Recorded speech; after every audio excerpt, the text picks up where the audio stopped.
How we doing? Aloha. I know. And, again, just this thing about Dr. Seuss. I love it. And so here we go. A little sip of coffee before we get into performance. Just so you know, a little JP8 right here in my coffee helps me perform just a little bit better as well. What's JP8? Oh, stand by. It's rocket fuel. So,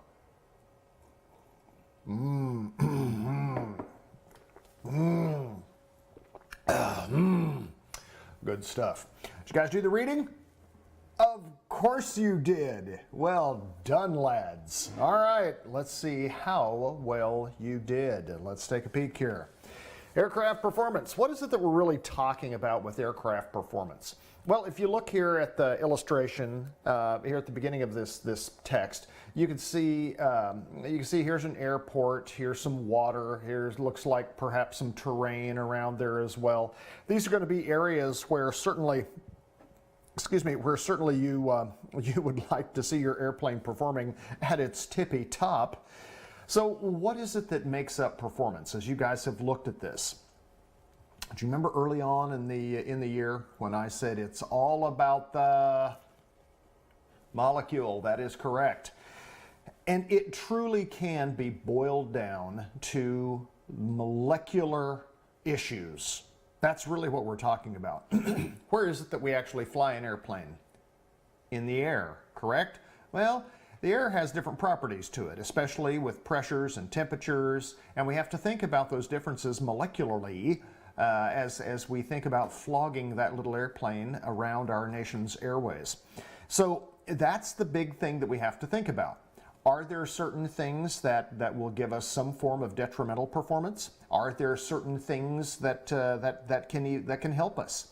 It's like with anything else. The very first question that you ask before you start problem solving, or this whole 21st century learning thing called critical thinking, is what are my assets? What are my liabilities?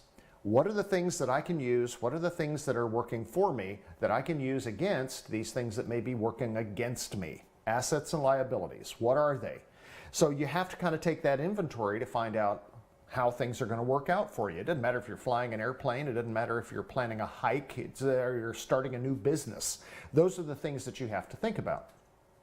It's no different here when we're talking about this stuff with an airplane. We know that all the molecules live where? Maui. They all live in Maui, sea level. So that's where, from a molecular standpoint, we find the most highly concentrated group of molecules at sea level. Why? Well, those molecules have mass. All of that stuff settles down, and we're going to find more of them there at the lowest point of the Earth, which normally is sea level. I know for those brainiacs out there that are thinking, well, Mr. R, what about the Dead Sea? Well, I get it. There are some places that are below sea level, and you'll get even better performance there. Go you. So the next flying time you're launching an airplane from the Dead Sea, let me know how that goes, because hopefully your airplane will work better. But the big thing is to think that at sea level we have a certain performance.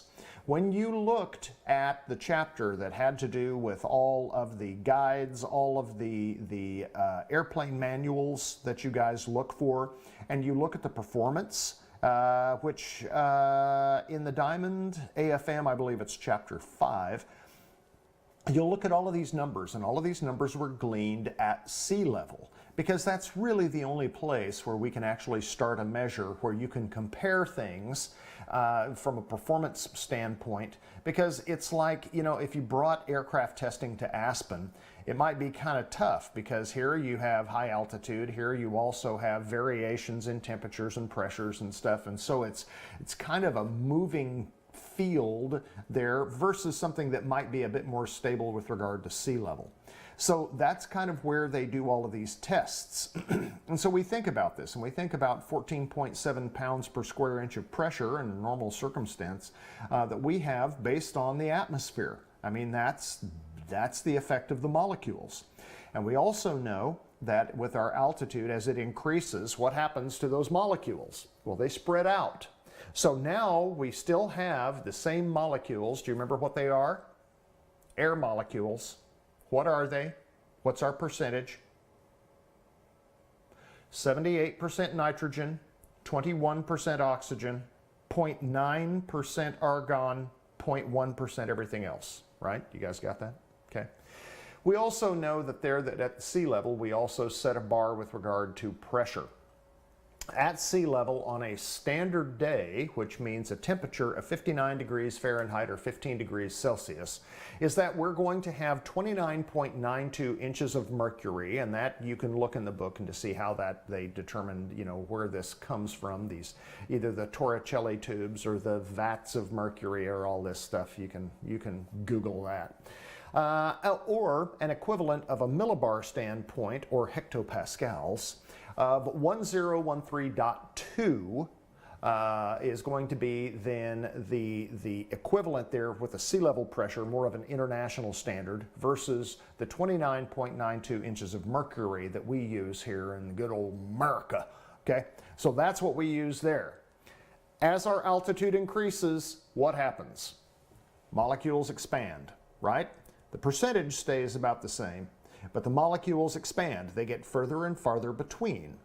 We lose about 1 inch of mercury for every 1,000 feet of elevation that we gain. Okay? We also lose 2 degrees Celsius on a standard lapse rate. So the temperature gets colder by 2 degrees per 1,000 feet, and our pressure gets less by 1 inch of mercury per 1,000 feet. So we have to think, okay, so what does that mean for my airplane? Well, let's take a look.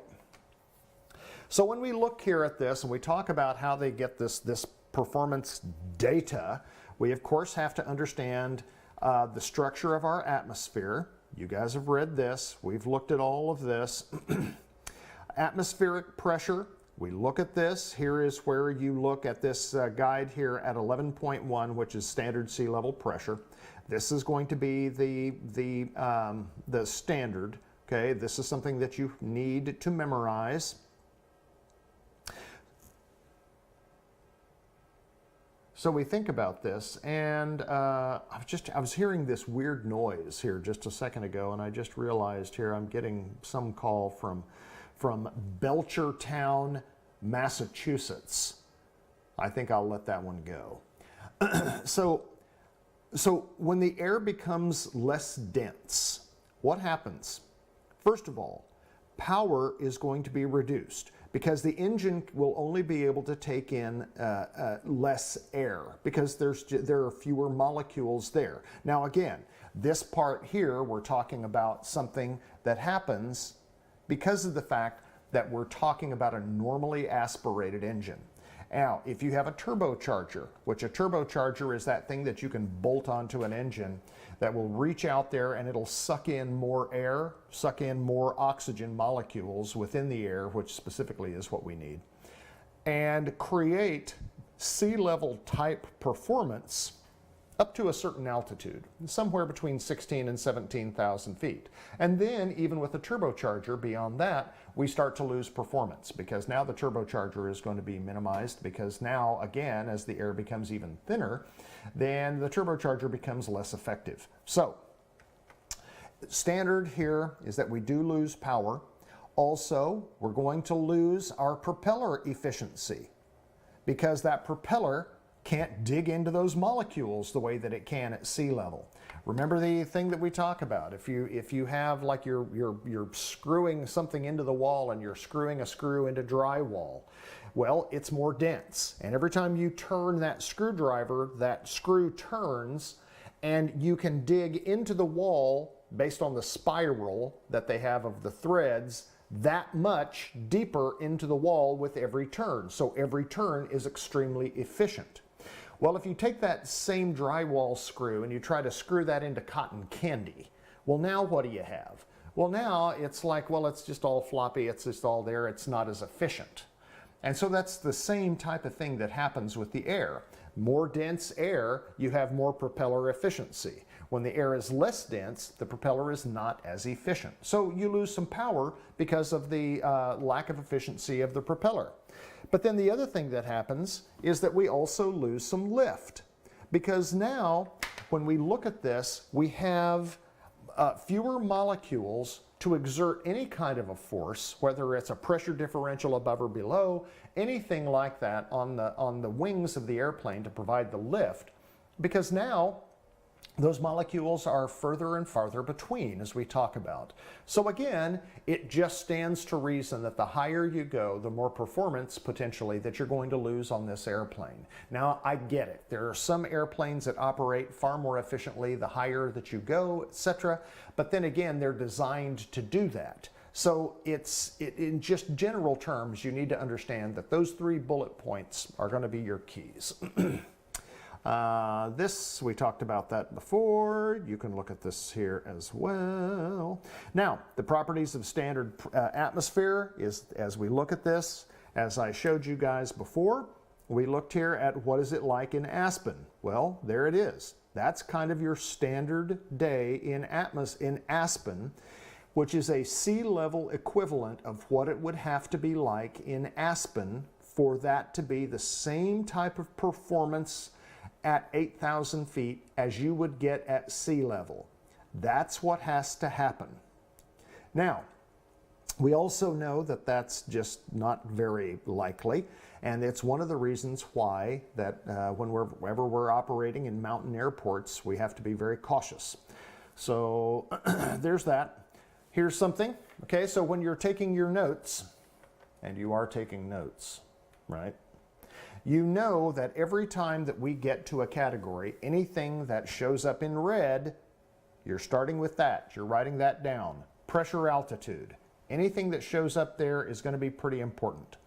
So a pressure altitude, what that does is that gives us an indication as to what the pressure is for a particular day. How do we tell what it is? Well, in an airplane, what we can do is this. In an airplane, we can go sit inside the airplane. The airplane does not have to be on, by the way, in order for this to happen. With analog instrumentation. So either in the diamonds with your backup instruments above your G1000, or in an older aircraft with a traditional analog altimeter. So what you would look at is you would dial 29.92 into the Kollsman window, and then you would read the altitude on the face of the altimeter. Let's say, for instance, that you're sitting at 8,000 feet. Okay, so you're sitting there at the south end of the runway there near runway 33 in Aspen. It's just under 8,000 feet, but we'll just use this. Okay, so you dial in 29.92. On a standard day, which is going to be, if you know your pressure at sea level was going to be 29.92, and the temperature at sea level was going to be 59 degrees Fahrenheit or 15 degrees Celsius, that equivalent in Aspen is going to be -1 degree Celsius. So on on a nice cool day, you would expect to see that altimeter read pretty close to what the field elevation happens to be, MSL, because again, after all, that's why we use an altimeter, right? So that we can understand what MSL is for our particular altitude. But let's say that you go out and you do that in April. And let's say that your temperature, it happens to be 15 degrees Celsius as opposed to -1 degree Celsius. Well, now you've got a difference in temperature there, so you know that things are going to be a little different molecularly also, right? So if we look at that and we dial in 29.92 on our altimeter, we might expect that we might see that altimeter read something like 9,000 feet as opposed to 8,000 feet. We might have less pressure, okay? So that would show us that our pressure altitude would be 9,000 feet. So that means that there's less pressure being exerted because it's showing an equivalent of what the air would be like at 9,000 feet, which we know is going to be less pressure. You could have an area of high pressure where the pressure is greater, and it may say 7,500 feet. So you have higher pressure. You know, think about that squeeze box inside that altimeter getting pressed, you know, up and down, and what happens to those numbers. So that could be your pressure altitude. So that tells you part of the story about what you need to predict the performance of your airplane. Part of it is the pressure altitude. But we haven't really factored in the temperature, because you can have high pressure and differential in temperature as well. You can have low pressure and differentials in temperatures. So we need something a little bit different, and that thing is called density altitude. Density altitude, write this down. The definition for density altitude is pressure altitude corrected for non-standard temperature. Density altitude, colon, pressure altitude corrected for non-standard temperature. Density altitude gives us a better picture of the performance envelope of our not the performance envelope, the prediction of the performance of our aircraft is that density altitude. The density altitude tells it's what altitude the airplane thinks it is. So let's say that you have a nice hot day in August, and you have the air is really, really warm, and you don't have a lot of pressure out there in this particular case. Instead of your airplane thinking it's going to take off at an airport elevation of 8,000 feet, your airplane might think that it's closer to 13,000 feet. Now, you know that when you look at the performance tables of your airplane, you know that your airplane basically runs out of engine, propeller, and wing somewhere at around 16,000 feet, because there's your service ceiling for a Diamond DA-40. So you've got 3,000 feet to play with, but you also know that everything is going it's going to take forever for you to get off the ground, if you can get off the ground at 13,000 feet. So you probably don't have enough runway to get you off the ground. And then when you do, are you going to be able to climb well enough to clear the granite that is around Aspen? Probably not. So when we have a density altitude of something greater than 11,500 feet, we are a no-go. So that is it. We just don't have enough performance cushion for us to go up and operate those aircraft. So what do we do in the summer? Do we just not fly? Well, no. We take off early in the morning when it's cooler, performance is better, and then we might take you and a buddy and go fly somewhere out there in the, the valley, somewhere near Grand Junction or Montrose or whatever, someplace with a lower elevation, to go fly for the day and then come back late in the afternoon or early evening when it's cooler, and then you have performance. So that's kind of how we do it when it gets really hot. So just letting you know. So if you look at this, one of the things that we look at is you have these correction tables that kind of give you what the airplane thinks it actually is. This is one of those tables here that tells you your field elevation versus just pressure. So this is one of those things that tell you this is going to be your differential when we're just talking about pressure. But remember, pressure only tells us part of the story.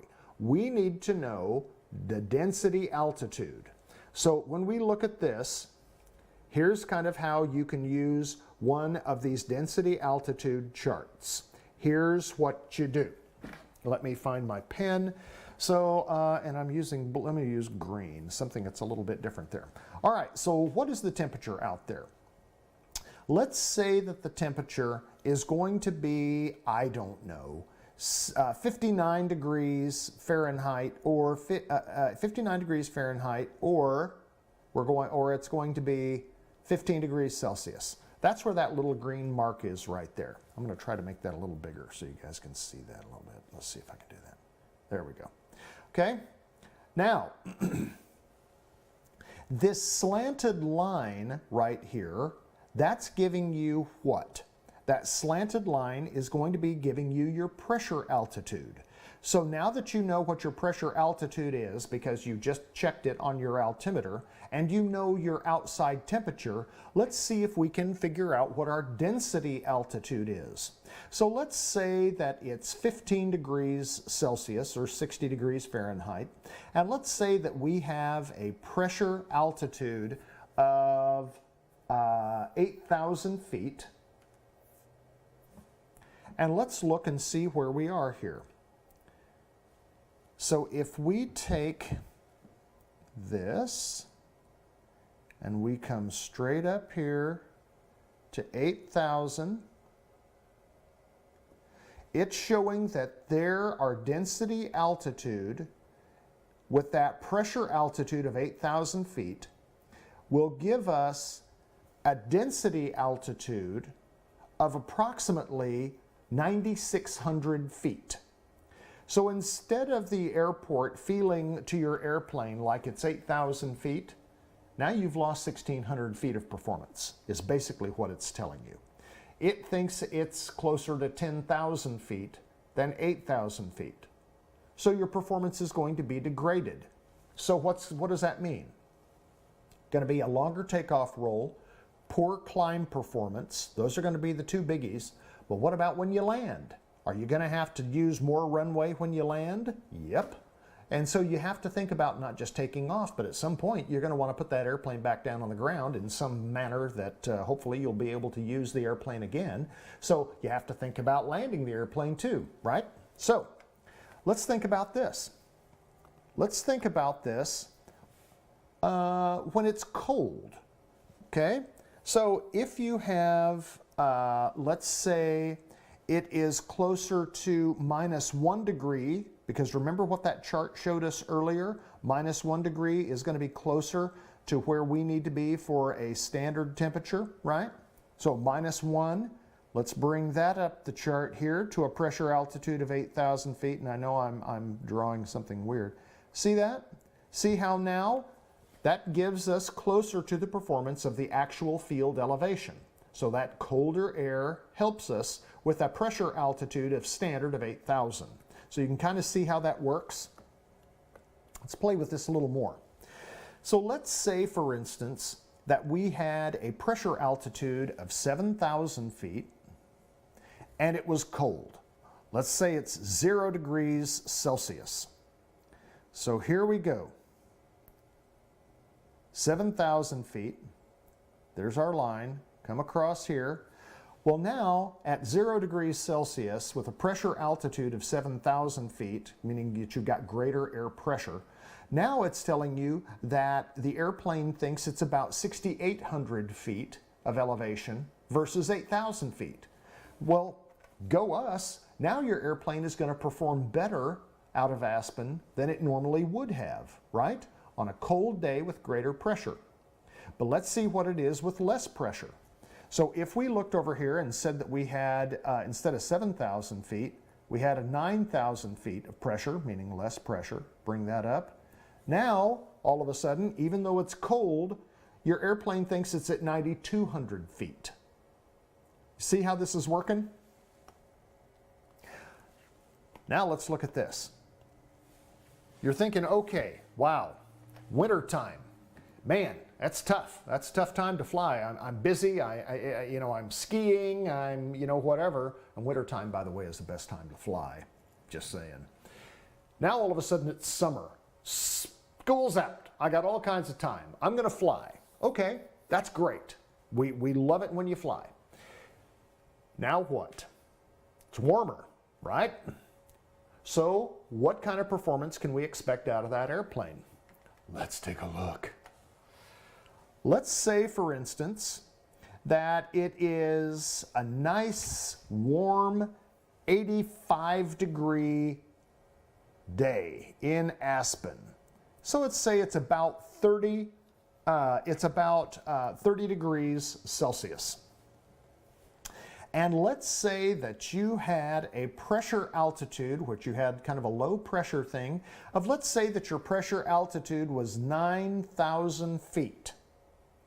What is your density altitude? Remember, what is the definition of density altitude? It is pressure altitude corrected for non-standard temperature, right? Let's see where that puts us. So I'm going to bring this line up. Hey, I'm running out of room. I'm going to have to change that. Now I'm going to keep my line coming up to 9,000 feet. There's 9,000 feet of my pressure altitude. Now I'm going to bring that over. Here's 12,000. Here's 12,500. I'm looking right there at about 12,700 feet. That's the altitude your airplane thinks it is sitting on the ground in Aspen. 12,700 feet. I want to remind you of that at some point when we start looking at these takeoff and landing tables that we're going to explore, because this is why we have to be so careful in Aspen with regard to our weather. And weather is not just storms, it's not just rain or snow, it's wind, it's also density altitude. It is huge, okay? So there's that. You guys can play around with that chart, kind of see what that's going to be like for various places. Okay, now then, we know high and hot is a problem. What about when we add humid? Well, if you mix high, hot, and humid, it even gets worse. Why? Well, because it's all about the molecule, right? Well, we talk about molecules meaning nitrogen, oxygen, argon, and then 0.1% everything else. But we also have water vapor. We also have some water vapor in the air. We know that at higher altitudes that we don't have as much water that's going to be in the air. Warmer air with the molecules further apart can hold more moisture, but they do that mostly at the lower altitudes, basically, you know, kind of below 4,000 feet MSL. That's where you'll see more of the effects of humidity. You don't normally see a real high humidity day in Aspen, or do you? How about right after a nice afternoon rain shower? Do you suppose that there might be some higher humidity right then after that shower pushes through? Yep. The humidity, the higher humidity, even degrades the performance even more. So the 3 H's that you want to remember as a pilot is that when it comes to aircraft performance, the more detrimental are high, hot, and humid.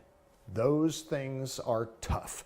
You really have to consider, am I a go or a no-go based on this weather? And that weather can be temperature and pressure, right? But don't just think about your takeoff. Think about, okay, I'm actually going to land. Here it is. I'm kind of at the margins here of my safety cushion for takeoff right now, and I'm going to go take a friend up who's new to Aspen, and I'm going to go fly for an hour and a half. What do you think might happen in that hour and a half? Do you suppose that the temperature might increase? Could the humidity increase? Possibly. Is there a pressure change coming through? Are we getting lower pressure moving into our area here as well? Your conditions in an hour and a half may change such that you might not be able to safely land that airplane when you come back. So you got to think about that. It's not just the takeoff. You got to land it at some point. Am I getting through to you, boys? Excellent. So, those are the biggies right there. And you guys have read this. Ah, look at this. More red font. Performance. And we look at that as the ability to accomplish a certain thing, something to be able to do a certain thing. And that's what we look at. And when we look at performance, we think about a lot of things that are affected by performance. It's your takeoff and landing distance, your rate of climb, your ceiling. How much stuff can I put in that airplane? Can I go as far as I thought I was going to go?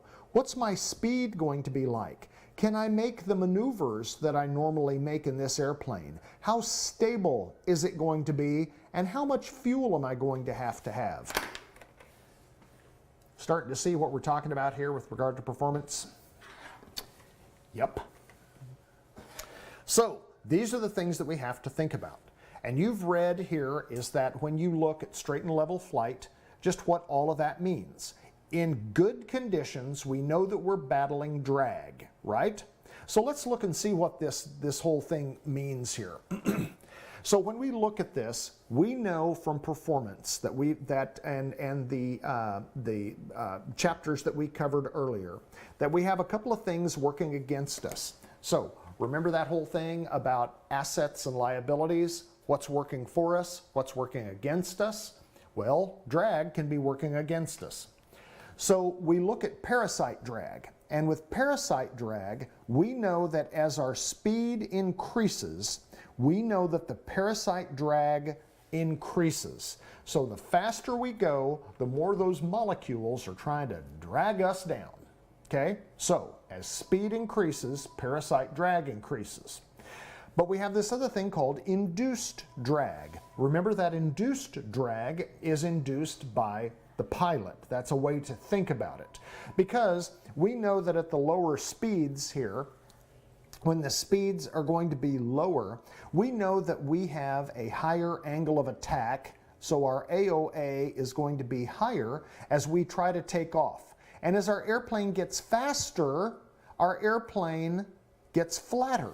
We can fly it more like wings level instead of a pronounced positive angle of attack where the nose is up above the horizon. As our airplane gets faster, we can fly it flatter.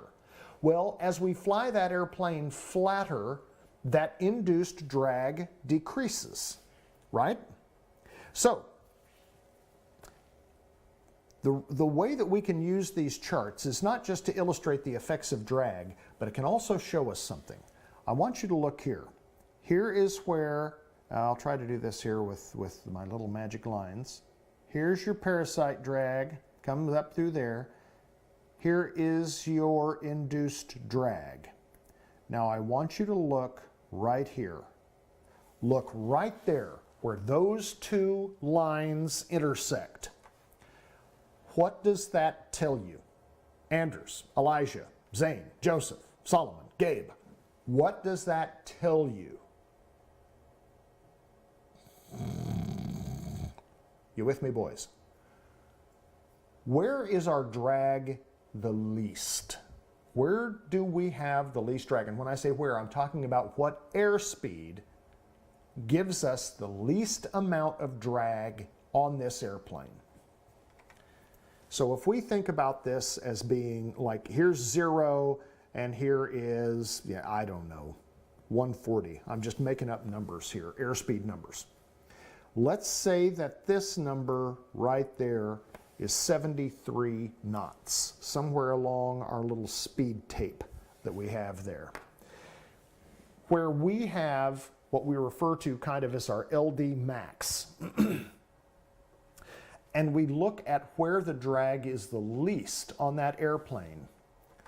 Remember that deal, that thing that I showed you guys about what happens when things get quiet in the cockpit, like for instance when that engine quits?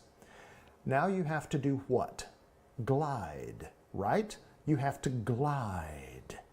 And that's one of the reasons that we have the Diamond DA-40s, is because they glide better than any other aircraft out there in its class. That gliding gives us an opportunity to get somewhere safer to land that airplane, right? It gives us more options because we glide. This point where those lines intersect tell us where our best glide speed could be found. Kind of within a little margin of things, just sort of depends. It depends on weight. So all of your glide numbers are going to be given at your max weight. And we know that we can control airspeed by controlling our pitch, right? We pitch for airspeed, power for altitude. Remember that? So with our pitch, if we want that airspeed to increase, we lower the nose slightly, right? And that'll give us a little more airspeed. If we want that airspeed to decrease, we're going to raise that nose slightly. Well, in this case, at our max takeoff weight, for the Diamond DA40, which has a glide ratio of 13 to 1,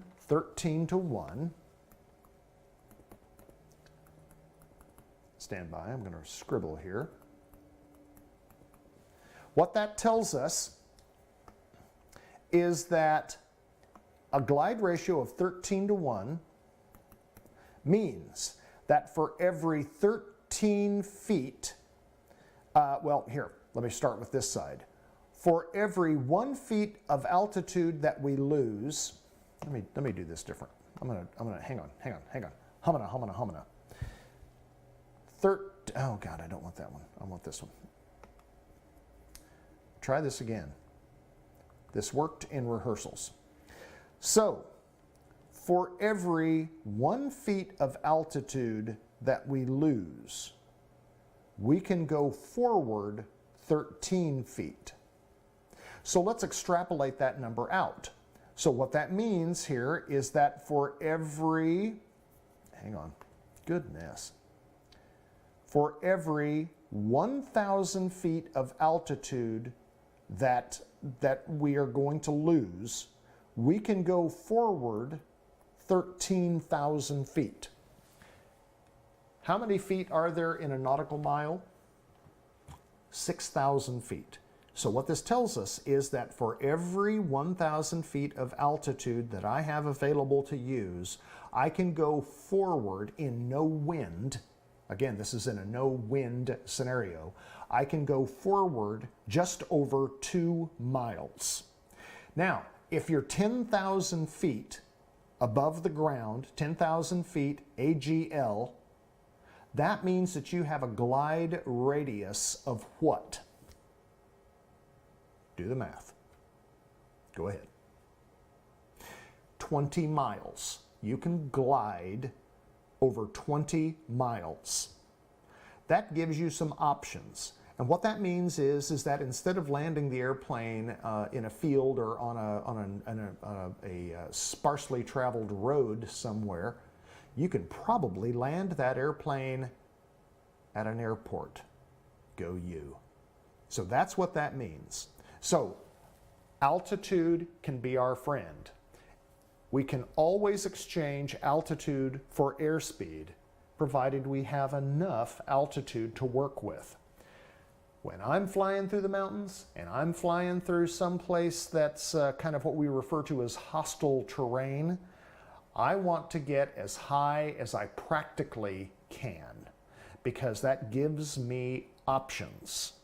There may be other conditions that will keep me from going as high as I want. Then I have to think of other things. I have to think, am I going to be able to put this airplane down in this field? Can I put this airplane down on this road? Can I put this airplane over here? You're constantly thinking about where can you land this airplane. Well, the thing that can help you land this airplane is establishing your best glide number, or something that we call VG.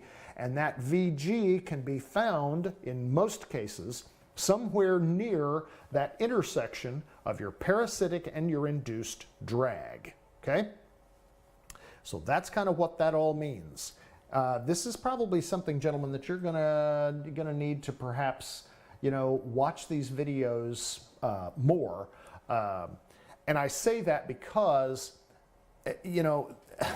some of this stuff comes at us kind of fast, and even the high school kids are learning right now that watching these videos more than once can help them, because stuff kind of comes at you pretty quick. So keep that in mind. Climb performance. So if we look here at climb performance, we know that at sea level, we're going to get a better rate of climb, meaning a rate of climb means X number of one things per X number of something else. So a rate is going to be feet per minute. So we look at that and we think feet per minute. And we know that at sea level, we should get a better rate of climb than we would get at altitude. And so this is kind of how this works. So they look here at your climb performance with regard to power versus speed. And we're not going to get in 8th grade hung up as much in some of these graphs here and some of these charts, but I want you to know that it's coming, because it'll be that thing that will be upon you very soon, especially once you start getting into high school. Hang on here, I'm trying to, there it is. I had my timer go off here. Why is that still going off? I don't know. I don't know why that timer is still going off. This, come on. Oh, there it goes. Okay, so, got that so far? Technical, I get it, but it's going to lead up to ways that we can help predict the performance, not help predict, but that we can predict the performance of our aircraft in certain atmospheric conditions. That's what this is all about. But you kind of have to know a little something about the atmosphere. Kind of have to know a little something about this thing that you're going to be flogging around these molecules in, and how these things perform. So that's what we're doing. Okay. All right. Now, I want you to continue with the reading, and I want you to read the next 5 pages beyond what I assigned before. The next 5 pages beyond what I assigned before. Then we are going to get into, and I will show you this here, we're going to get into this part where we can actually begin predicting, and guys, some of these graphs we're not necessarily going to really get into, but I do want to show you some of these things. This is where we're ultimately headed. We're ultimately headed into a takeoff distance chart, a landing distance chart, as well as our engine performance charts, like in cruise, in climb, in descents, so that we can factor in more of the performance of our airplanes. This is ultimately where we're going. Okay, so keep reading, and I'll see you guys on Friday. Guys, thanks, and have an awesome day.